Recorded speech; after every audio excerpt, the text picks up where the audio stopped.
Really great to be here. I'm really excited to talk to you guys. Really what I want to talk to you about is XCaaS. So 8x8, we, as you've heard from us many times when we've talked, we own our entire platform. XCaaS, which is Experience Communications as a Service, right? So that's what we're going to talk about today. So COVID has really kind of changed the way we do things. I think that even prior to COVID, things were changing in the marketplace and how you approach your day-to-day job and how you work, where you work from, and that sort of thing. 82% of companies now are looking at a hybrid model, right? That's kind of the comeback from COVID. And so we want to think about how do you approach that, right? When COVID hit, a lot of these companies went out and they purchased they might have had a phone system, whatever it may be. They went out and bought a communications platform to chat. They went out and bought an application to be able to do a video conferencing, and maybe they had to do something in their contact center. So they, 4, maybe 5 different applications that they kind of said, okay, let's grab these things and let's start getting going, right? We had to really react to it. Now IT managers are seeing that this is not going to change, right? We're going to have a situation. Actually, I was just texting my son. They just had a COVID outbreak in his office, and now they're sending people home, and he's got to work from home. And so this is going to be something that you're going to see coming forward. So how do you manage that? And that's really interesting of what you need to do. So this hybrid model, really what we're talking about is, it is an unprecedented event, right? We never expected this, never thought about it.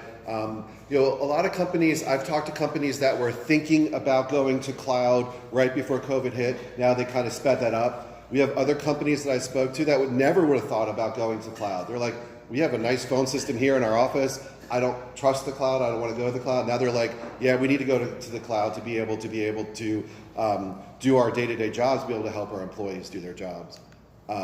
So this statistic, I think, is remarkable. 49% of workers are saying they're going to leave because they don't have the right tech, right? I mean, normally it's about job growth or maybe salary, but they're looking at tech. And what they're looking at is what I just described, is that, well, what if I have a child that goes to school and there's some sort of exposure at school? Now I need to stay home and I have to maybe quarantine for 10 days or whatever it may be. I don't want to take vacation time. I want to do my job. I want to be able to do that job. I want to be part of a team. But if I don't have the tools that I can feel that I can work from home when I need to, I'm going to go try and find a employer that does have those tools. So it's kind of a change there, right? Because it never really was necessarily about the employee or about their technology. It was more about customers and how they came in. But we definitely want to make sure that the employees have the ability to do that. And that's really where we're seeing this transition today, right? As that we've always talked about the ability for you to have the greatest customer service ever, right? Everyone wants to have the greatest customer service. The customer is always right. That's kind of a tried and true kind of way to go to market. But what's been happening, what we're seeing in some of the more successful companies that are out today are going after the employees, right? They're going to the employees, they're empowering them to be able to respond to customers. They're giving the tools to be able to respond to customers. So like when 8x8 had to go remote, we had just finished our Campbell office, right? We consolidated 2 offices in California into a 5-story building, just finished the build out, and COVID hit. We sent everyone home, right? But we were able to communicate with each other because we had our own tools, right? We were able to chat with each other, make phone calls, talk to customers, be wherever we needed to be. We had some employees that lived in certain nice areas and some that lived in not so nice areas that went to those nice areas to work. So it's really important to have this the employees feel that they have the tools, because if they have the tools, they're going to be able to do their jobs better. That's going to reflect into the customer side, right? So if we think about technology, right, we have these 2 gaps right here. So the employee experience, that's what we consider unified communications, right? Phone, messaging, video, right? Those are typical things we see that really affects the employee. And then on the customer side, we have contact center, right? Inbound contact center, outbound contact center, digital, meaning social media, SMS, being able to do that. So, and typically when you go to the cloud, you sometimes break those apart into 2 platforms, right? And now you have your customer experience people, so your agents and those type, maybe your salespeople that might be on one side, on one platform, and you have the knowledge workers and the accountants and finance and all that, those people on the UC side, and they're not able to talk to each other. So that's becoming a challenge, and how do we fix that? Like how do we close that gap? The other thing that we have is you have different types of employees, right? Inside salespeople have different needs than maybe the receptionist, maybe customer support. So how do you approach each of those different types of customers and give them the tools they need? You don't want like, hey, you get to use this remote and that's the only remote you get to use, but well, my hand's a little bit bigger, I want a bigger remote, right? I want to be able to give to each employee the tools that they need to be successful, and also not have to pay for a tool that's too expensive or overkill. Be able to say which one do you want, right? So we can take the 8x8 X series. We have different licenses. We have X1 license that might be for a knowledge worker. We have an X4 license that might be used for a supervisor that wants to be able to run reports. So give them that flexibility, but be able to cover all the different employees that are there. All right, so this is another one this one has been interesting because I've seen the statistics even prior to COVID, and it kind of goes back to that original story I was telling about how, you tend to go buy a tool to fix a problem, but you don't look at the big problem, right? You don't look at what the big issue is. So we buy a tool, that tool seems to work. Like I said, you might have a video meeting product, you might have a chat product, but those are separate products that you have to manage. They don't necessarily integrate with each other. There might be security, different security issues between them. There might be different software versions. So, one of the things that we like to talk about with the 8x8 solution is we're bringing in one platform that can enable you to take care of all of your requirements for unified communications and for contact center. All right, and that's XCaaS, right? So that's what XCaaS is about. So again, I love our marketing folks, right? They bring it together with a nice X in the middle for 8x8, right? I love that. But it's really an interesting point if you think about it. And we're seeing it a lot when we talk to customers currently. I'm sure you're seeing it with your customers. They kind of have this mishmash of stuff. Like, how do we pull it together? What's the best way to go? Actually, I just did a presentation a couple days ago to a bunch of CIOs and security people talking about cloud, right? They were usually the people that stopped us from going to cloud. They're like, oh, I don't know about this. And they're like, yeah, we got to go to cloud. It's more secure. It's easier to manage. We can have people working from all over. So that's what's really great about having the single platform. As I mentioned, the UC side, phone, messaging, video, the contact center side, inbound, outbound contact center, digital media. We also have CPaaS, a piece of CPaaS. So that's another interesting part of it. Communications platform as a service. And if you haven't heard of it, think of Uber.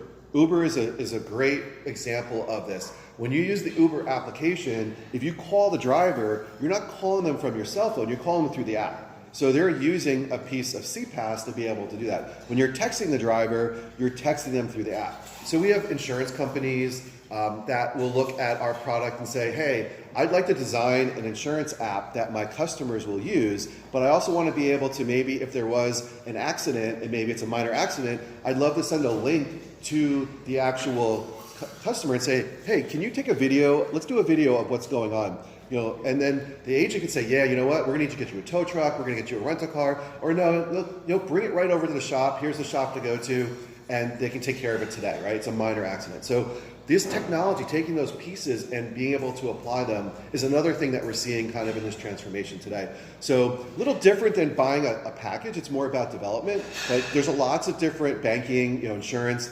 that will be able to use these things. So all part of the 8x8 platform. All right. So the other power, again, I'm kind of talking about this consolidation. So, you want to be able to offer a company-wide experience, right? As I mentioned before, we have the different licenses, X1s, X2s, and on up. They give different experiences to those particular users and their needs.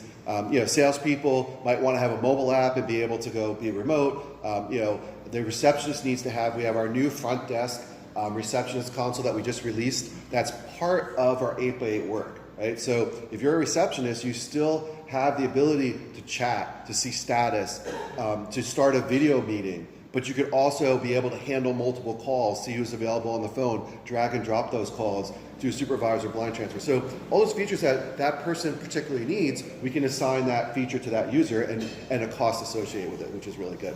Single admin, right? One of the things I see a lot with IT is that they don't want to have to manage all these different tools, especially if they're going to have to do it remotely, right? If I'm working from home on my home computer, yeah, they can remote into it and see it, but they want to make it a little bit easier to be able to manage that. So that's important too. Integration into different CRMs, right? We have that built into our X2 license, including Teams, right? So Teams is a big opportunity for you and for us.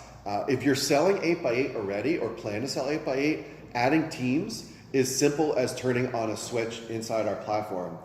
It's just changing the endpoint for us, right? It's just, instead of using an 8x8 endpoint or using a Telecom phone or whatever phone you might be using Teams. And it works on their desktop, it works on their mobile device, there's nothing for them to download. And even on the back end side, there's nothing for that Office 365 admin to program on the Teams side, because they have to understand Teams voice, or you have to help them understand Teams voice. Not on the 8x8 side, we'll just basically push all that stuff down to them. So if you have customers that have Teams, great. Let's talk to them about voice quality, 5 nines of uptime, calling across the United States or into 47 different countries.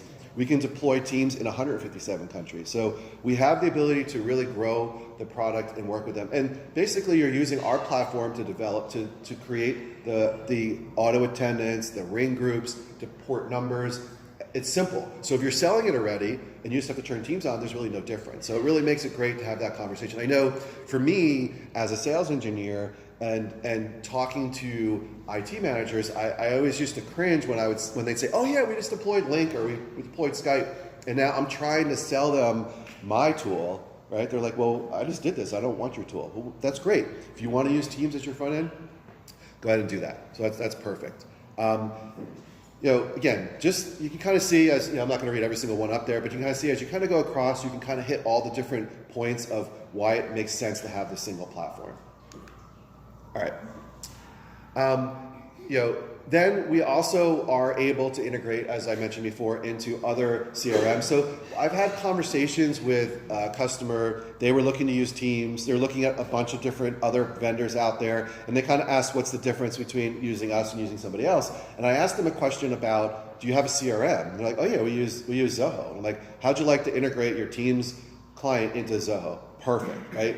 There it was, right? So there's a value add that they weren't able to get with some of the other providers, and they weren't able to get with Teams. So these are some really cool things that you can kind of talk to them about and say, hey, this is something that we can offer here with the 8x8 platform. As I said, Teams has really been impressive to us. I've worked for a bunch of different providers over my career. Back in 2019, October 2019, we embraced Teams, and a lot of providers think of Microsoft as kind of they're against us. They're trying to knock us out of business. But Microsoft is very narrow in what they do. They built a really good collaboration product, but they don't really do very well on the voice side of things. That's where we can come in and really enhance the experience to our customers with our product and offer them 5 nines of uptime, enterprise grade calling. If for some reason Teams is not operational, they can use the 8x8 platform in place. So these are some things that we can offer to them through our platform. All right. Then, of course, contact center. So, we have to talk about contact center if we're going to talk about XCaaS. So what we're seeing in the marketplace is this is a traditional thing. If you were to walk into a contact center, bunch of cubes, maybe if it's only 20 users or 30 users, and start talking about the cloud, they'd be like, well, no, I'm not, I got to watch my agents. I can't have them working from home. How do I know they're going to be working? Well, we have analytics to be able to track what they're doing. We have the ability to record their desktop and record their calls. As a supervisor in a contact center, I could be anywhere. I could pull up my mobile device, I could pull up my tablet, and I can see what's going on in that contact center. We have the ability to do speech analytics where we're able to take a conversation that's been recorded and analyze that to text and then compare it to 112 different topics. I'm canceling my service, I'm calling my attorney. You guys have great service, right? We love those. So as a supervisor in a contact center, I don't have to look at every fifth recording or every other recording, or maybe look at only my new salesperson. I can go in and say, show me all the calls where we've closed an opportunity, right? They bought a widget from us, or show me all the opportunities where they want to get rid of the widget from us, and I can pull those up through analytics. So that's really, really important. Even customer journey. What's the customer journey? What's the customer experience when they call in? We can look at that throughout the path. So lots of data that's available to them. And then, this workforce engagement, this is where we can look at things like getting feedback, surveys, be able to see if we're meeting the compliance and be able to track that information, right, to see if we're doing a good job. So all available in the platform. All right.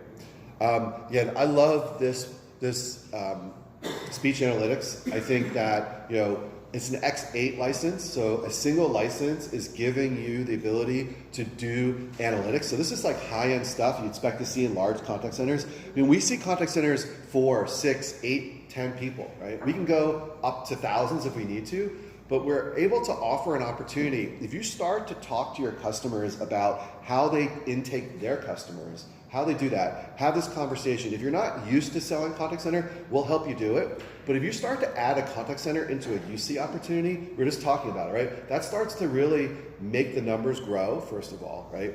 But it also makes it stickier for you, right? If you're already talking to the customer, you say, well, Mr. Customer, we talked about the fact that if we could track how many people call in, or maybe you told me that if you get a call and you don't answer that call within 24 hours, you're gonna lose $10,000, right? You told me that. So why don't you want to track your system? Like the system you're looking at over here doesn't track that, but this one does. And you can have those conversations. So please engage us, and we can certainly help find it out. Just very simple questions about how you do business, how you're tracking calls. Does it matter to you if somebody calls and hangs up? Maybe it doesn't, because they're in a market where they're going to call them back anyway. So these are all really cool things to be able to track, and then be able to show them, hey, look, here's a conversation. One of the classic, I still remember this from a call recording, and this was a great story. It wasn't this product, it was my prior life, but they bought call recording, and we were talking to the person that bought it, and he said, oh, I love this fact, I'm doing call recording, I can check and see what's going on. He's like, hey, look at this, my top sales guy is on the phone, let's listen in to him, I love this guy. And he was doing a job interview, not too smart doing a job interview on a recorded line, but he was doing a job interview, and this owner was like turned pale, right? And he's like, hey, hold on a second. Well, long story short, the sales guy, which was top sales guy, was just upset. It was a misunderstanding. They were able to work it out, and he's still there, right? And it was just a misunderstanding. But if he didn't have the call recording and an opportunity for this guy to do his interview at work, but let's take that more to a customer, right? Maybe a customer calls in and they're having a bad day, the employee's having a bad day, and you have a bad experience. So having the call recording, I love this. It's built into our platform, 30 days of unlimited call recording with every license to be able to do recording, and then contact center, we can expand it. Even we can expand it on the UC side. So we've seen some customers that want to do more like, they don't want contact center, but they want to be like a contact center. On the UC side, we can record up to 10 years of unlimited storage if we need to. All right, who are we? Oh, I didn't update the slide. We want to get in big trouble. 10-time Magic Quadrant leader. We just announced it. And 7-time challenger on the contact center side. I think you're going to see us move into a leader quadrant on the contact center side very soon. Some of it has to do with the size of opportunities and things like that, but we're one of the few that have the Magic Quadrant for both UC and contact center. 5 nines of uptime out of the box, SLA backed, right, across the platform, UC and XCaaS. We have 35 data centers throughout the globe. We route traffic to the closest data center, so we can offer best quality of call. We have multiple carriers and multiple providers of internet, so we're able to move those. Everything's based on what we call a public-private cloud, right? So some stuff is in private data centers, some stuff is in public, like Amazon and Oracle and those type data centers. Everything's microservices, so we can scale and grow. So really great platform that we have to grow, and this is reflected in some of these numbers you see here. All right, and then of course the awards and recognitions. I think those are important. Sometimes I look at awards and recognitions. Sometimes people could be like, if you do the right, marketing, you can get that. But again, I think there's a lot of different things here. Gartner, of course, is definitely very hard to get into. There's a certain criteria, and if you're familiar with them, they don't only just track us, they track other technology, and being in that upper right corner can be very good. Now, if you're selling to a company that has 50 users, they may not care about Gartner, but what I look at is they do care about their business, right? So their business, their world, their revenue is very important. So I like to say, well, if a $100 million company or can trust our platform, you as a $1 million company can trust us too, or as a whatever you may be, because it's really important to be able to communicate, and that's what we're able to offer here. Okay. All right. So that's my presentation. Again, I appreciate the opportunity. We're always available to answer any questions you have. Again, I think one of the things that I really want to talk about today is kind of the way we're changing. There's another statistic that I saw the other day was about digital transformation. Everyone's heard that term before, but it's being rapidly happening now, right? And it goes back to what I was describing before. When you're talking to your customers, ask them about their infrastructure, ask them how they're communicating, ask them about what tools they're using, would they like to have a single tool to be able to do that, single pane of glass, and also ask about contact center. I think it's a great opportunity to bring some additional solutions to those customers and additional revenue to you in your organization, and then the customers will be really happy because they're going to be able to offer great customer service. So definitely happy, I'll be around if you have any questions, certainly come by and talk to me, and enjoy the rest of the day. Thank you.